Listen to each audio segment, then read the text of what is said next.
Hola, bienvenidos a un nuevo video.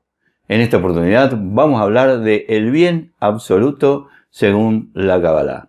Para eso vamos a trabajar con un libro muy interesante, muy buen libro que recomiendo a todos porque es un verdadero curso completísimo de Kabbalah. Se llama Kabbalah para el principiante y es un libro editado por Bnei Baruch. Que no los engañe el título, porque no tiene nada de Kabbalah para el principiante, sino que en realidad se llama Kabbalah para el principiante porque comienza desde cero y va desmenuzando en sus 810 páginas todo el contenido de la Kabbalah de una forma muy clara.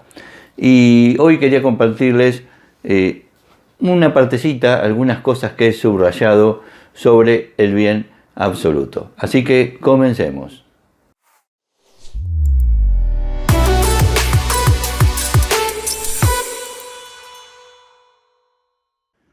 Primeramente necesitamos comprender al Creador, el cual es el bien absoluto. Es decir, que es imposible en ninguna manera que Él le cause alguna pena a alguien. Esto es entendido por nosotros como el primer concepto. El Creador está lleno de sí mismo y no necesita a nadie que le ayude en su culminación, por ser anterior a todas las cosas. Es por consiguiente claro que Él no tiene ningún deseo de recibir, y por cuanto no tiene ninguna propiedad del deseo de recibir, de cualquier manera no tiene ningún motivo para causarle daño a alguien. Esto es simplemente el plan de la elementalidad. Él posee un deseo de otorgar bondad al prójimo, otorgar bondad a sus creados, es decir, a nosotros, lo cual nos he demostrado, claramente queda demostrado, mediante la gran creación que creó y extendió ante nuestros ojos. Él creó a los creados, es decir, a nosotros, solamente para causarles el bien. Él tiene el deseo de otorgar bondad solamente, y que de ninguna manera formará en su hábito el objeto de perjuicio y dolor, lo cual viene a ser consecuente a él.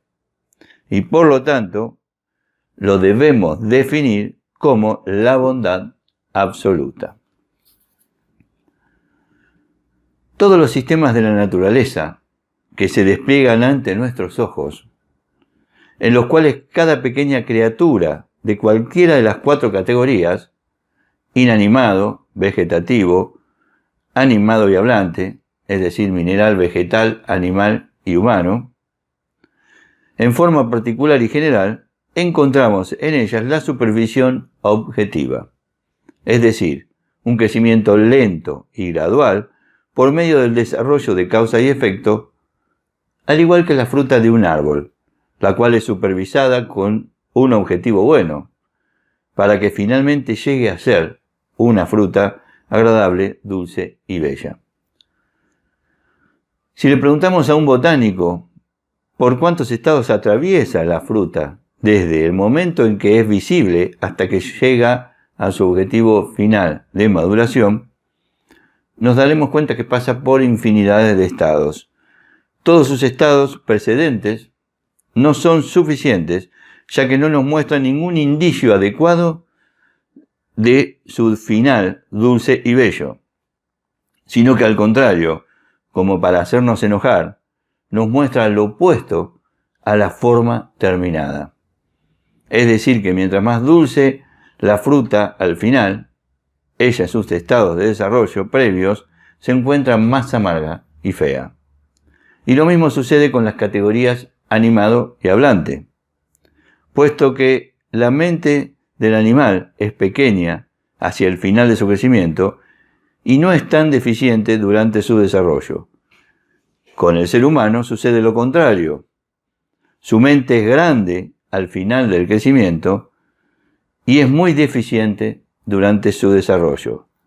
Por ejemplo, un becerro de un día que nace y en un día ya se pone de pie sobre sus 4 patas y ya es capaz de saber de esquivar obstáculos para su supervivencia. Sin embargo, no ocurre lo mismo con un bebé humano, el cual está acostado como inconsciente y no es capaz de nada por sí solo. Si alguien, quien no estuviese acostumbrado a las conductas de este mundo, hubiese examinado a estos 2 recién nacidos, hubiese concluido que el humano no tiene posibilidades de llegar a ningún objetivo positivo, mientras que el animal hubiese sido considerado como un verdadero héroe y se le hubiera augurado un futuro increíble. De esta manera es notorio ante los ojos que la supervisión sobre la realidad que él creó no tiene sino la forma de una supervisión objetiva, sin tomar en consideración todas las fases de desarrollo, cómo va pasando por el proceso de desarrollo. Por el contrario, sus formas están para engañarnos e impedirnos entender el propósito de su existencia, el cual está siempre en un estado opuesto al de su complexión final. Es sobre todo tales asuntos que decimos que no hay alguien tan sabio como para poder ver esto en forma completa, puesto que solamente aquel que puede ser tan sabio y conocer toda la creación desde el comienzo hasta su completud, puede ver todo el proceso sin preocuparse, sin asustarse. No hay medida de bondad perceptible en ella, antes de la llegada de la creación hasta el punto final que está en ella, es decir, hasta su maduración final. Bueno, estos son algunos párrafos que subrayé, que me parecen muy importantes porque nos dejan claro algunos conceptos que son fundamentales en la Kabbalah. El primer concepto, que es el concepto del bien absoluto, es decir, que todo viene de él y él solo es bondad absoluta, bien absoluto, solo quiere darle lo mejor, quiere darle todo a sus creados y no le daría algo que sea malo. Entonces eso ya nos da una explicación muy importante, que todo aquello que nosotros vemos como negativo, en realidad no lo es, solo que nosotros no lo comprendemos porque no estamos viendo todo el proceso. También nos dice otra cosa muy importante. Aquellas personas que vemos que están teniendo conductas equivocadas o que son personas que uno las ve como negativas, en realidad están simplemente en un proceso de maduración temprano. Es como la fruta que todavía no está madura y se siente como agria y fea, pero eso no significa que el árbol no sirva, sino que la fruta, cuando llegue al final de su proceso de maduración, recién ahí vamos a saber cómo es y va a ser dulce y bella.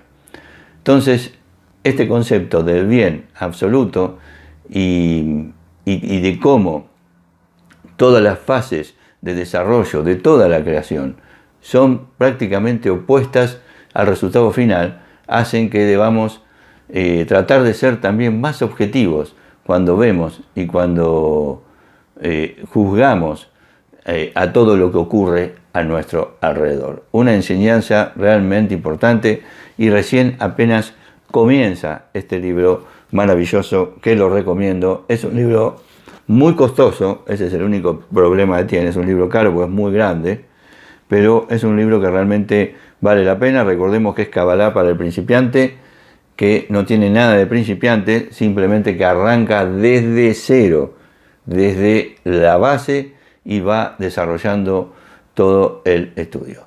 Muy bien, eso es todo por este video. Nos vemos en el próximo video. Hasta luego. La Kabbalah se trata de compartir. Me comprometí a crear videos sobre Kabbalah con el objetivo de llevar luz al mundo. ¿Tú te comprometes a compartir el video llevando luz también? Cuando pones me gusta, comentas y compartes, estás llevando esa luz. Y nunca se sabe quién puede necesitarla. Desde ya te lo agradezco de corazón. Nos vemos en el próximo video.